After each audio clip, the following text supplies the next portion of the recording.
Let's get right to our next guest here at the Federal Reserve Bank of Kansas City's Economic Symposium. Two of the invited guest participants, people in the room, part of the debate. Diane Swonk is Senior Managing Director and Chief Economist at Mesirow Financial.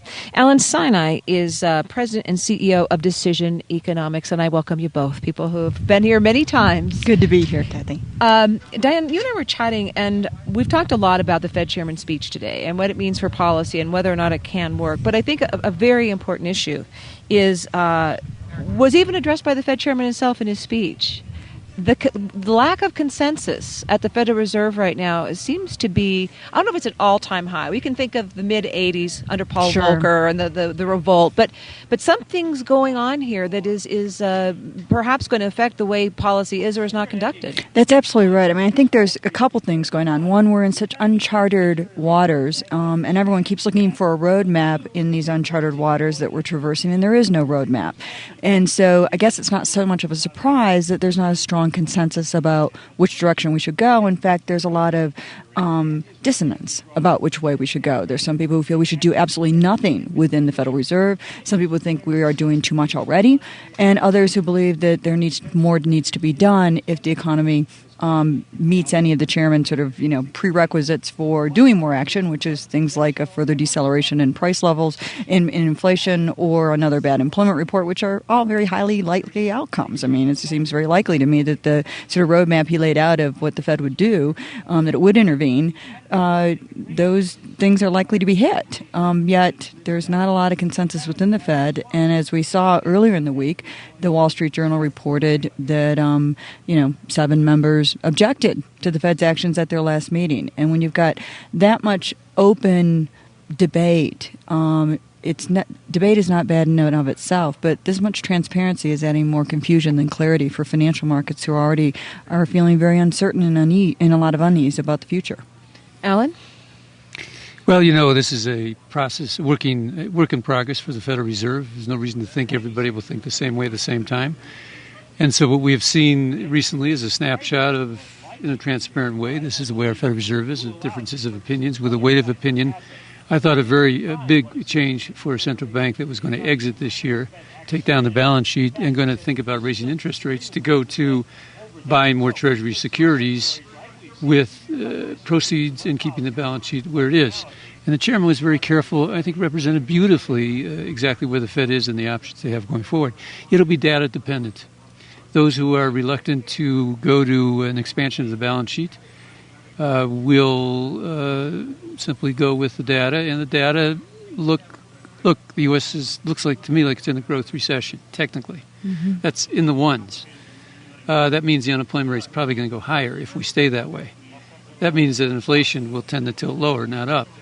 They will inevitably, as the data come in, then come to the conclusion to be more aggressive in easy monetary policy. I don't think they're there today. I think it's as Diane described. But they're taking all this in. My guess is after these meetings, when they go back, they're going to be more pessimistic about the future than they were when they came here. It'd be hard not to be more pessimistic. Alan and I agree a lot on these issues, except for it's not clear to me that those who don't want to do anything will be persuaded to do anything, even as the data continues to deteriorate. I guess it depends on how much it deteriorates. And that's a shades of gray issue. No, well, people like Kevin Warsh, who had some Fed governor, yeah, but he's a Fed governor. He's but easy, I think easy when call. you talk about Charlie Plosser and President of the Philly Fed, and Lacker and Jeff Lacker from the Richmond Fed, and I think, Honig, I think Tom Honig is the president of Kansas City. Dissented every meeting this year. Sure, but you see that would be 3 or 4 as opposed to 7 being reluctant, and then the weight of the committee would be to do more. I agree absolutely that they're going to do something regardless of whether those continue to dissent. It's not clear they won't continue to dissent. What struck me as the crisis unfolded, and this would be interesting to get your response on this as well, Alan, is, because of Bernanke's style to sort of embrace the debate and show the transparency of the debate, hoping that would inform markets, we saw dissents right into the crisis. Right through the crisis. And that was unusual given how decisive of moves they were taking and the magnitude of the moves that they were taking, that there were dissents right through the process. And the question is, I don't have any doubt that the chairman will be able to corral when he needs to get the job done. that's good. What I do have a question about is how much are those who dissent going to protest, and the fact that they're willing to protest publicly, it could have its own self-fulfilling prophecy of being negative for markets rather than positive. There might be a case where we get too much information in terms of this debate. There is a time when you're battling a recession, a secondary downturn. Do you want your leaders looking undecided? I like the transparency. I think we can learn to live with it. It's a way of life now. We're beginning to understand it, and I think we should assume that we're not going to have full agreement and that they will move ahead on actions despite that, and I think we can live with that in the markets. Do we like having transparency via major U.S. newspapers? I mean, is this the way we really want it delivered? Look, I'm an old-fashioned central banker. I'm not saying this is the way I would do it, but I think this is the way it is and the way it's run. It's going to stay that way. I think the dissenters will continue to dissent because they think the seeds of another bubble are being sown. That's right. And further easing will lead them to think that even more. We won't know that for such a long time.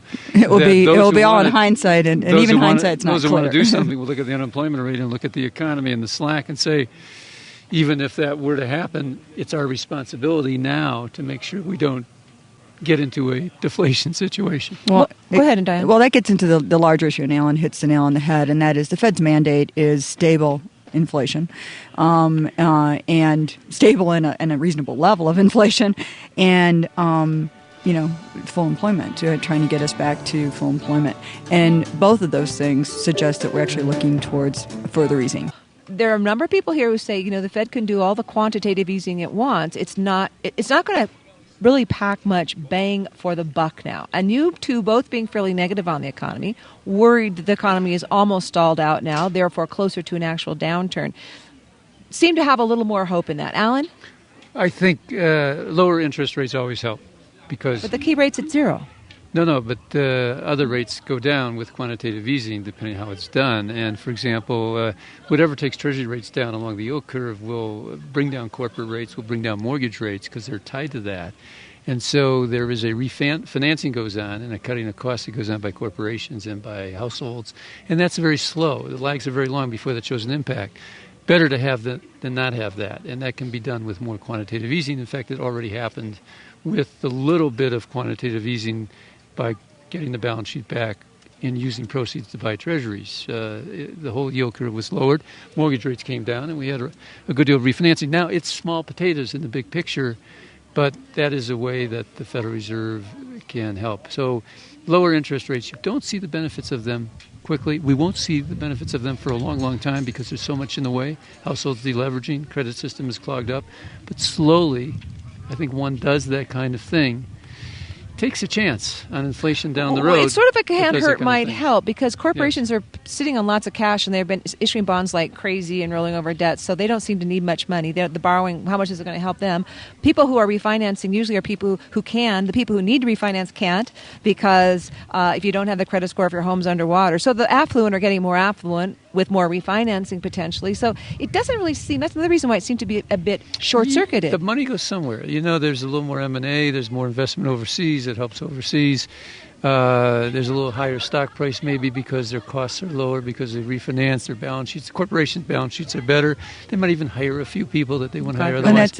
And that's key. I mean, one of the things, the myths, and I think the chairman actually addressed this, large corporations are slightly outpacing hiring than firing. They are marginally, incrementally adding to their labor force right now, where it's the small businesses where we have the shortfall. I think the real problem is, of course, small businesses really relied on consumer credit markets, which have disappeared in large part. The shadow banking industry, the Countrywides of the world, the GMACs of the world, although GM's bought back its finance company. But those companies that operated outside of the traditional banking industry provided a lot of credit to a lot of small businesses, and that doesn't exist anymore. And that's one hurdle. But I agree with Allen that, incrementally you do what you can, because if you look back and you don't try when you're this close, now I'm actually think we will avert a double dip, but if you don't try, you fail, and it's better to try and fail than not try at all. And I think that's the position the Fed is in right now. On the other side of it, we talked about the whole other spectrum of issues. There's a lot of incremental things that could be done. Making foreclosure by strategic foreclosures. People who just walk away who can afford to service their mortgage, but they made a bad bet. They're underwater now, and the contract is not as good as it once was to them. but they walk away anyways, making the penalties of that have real teeth to it. I think that's something very important to stem the residual effect to balance sheets across the economy. On the margin, it does matter to consumers what their home's worth and what their neighbor does. And, these kind of things could add up if we started to marry it with some, maybe not fiscal stimulus, but change in laws to change the way we deal with people who are underwater in their mortgages and want to still service them, and people who want to walk away. I mean, those two different issues, but they're two very valid issues at this point in time that could be dealt with legal changes, not just the Federal Reserve. And the Federal Reserve, one of the chairman's comments today, his first comment up was, although the Fed's being looked at as a stimulator of last resort, they ain't the only game in town. And they can't do everything on their own. And although I think it's necessary the Fed will step up, they don't have any silver bullets. If there are silver bullets, to be fair, they already been fired, right? Bernanke is very concise and dense in his comments, and you said what Diane said. He mentioned the role of regulation, yes. And he mentioned the role of fiscal policy, and he said that very briefly. But that's very, very true. It's at this point, all the other arms of policy need to be judiciously in action, and fiscal policy is, I think, dead until after the election. They can't do anything. We have huge deficits in debt, which are slowing that down.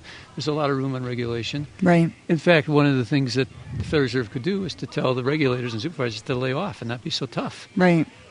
Because things are a little bit better. And financial institutions are scared because of the regulators coming in with a heavy hand at this point, which they always do for too long in the aftermath of a downturn. They tend to be very counter-cyclical, Yes. and pro-cyclical in downturns. Absolutely. So, Alan, do you agree with Diane that the economy is going to manage to just sort of stall, kind of bump along, and not turn down again? On real GDP, those are our numbers. But I have to say that, technically speaking, it looks like we have entered a growth recession. It's not a recession, technically. It's a growth recession, which is a low single-digit just growth, semantics, right? Yeah. significantly below potential. 1.6, and after going back and forth with the data, we're about 1.25, 1.5.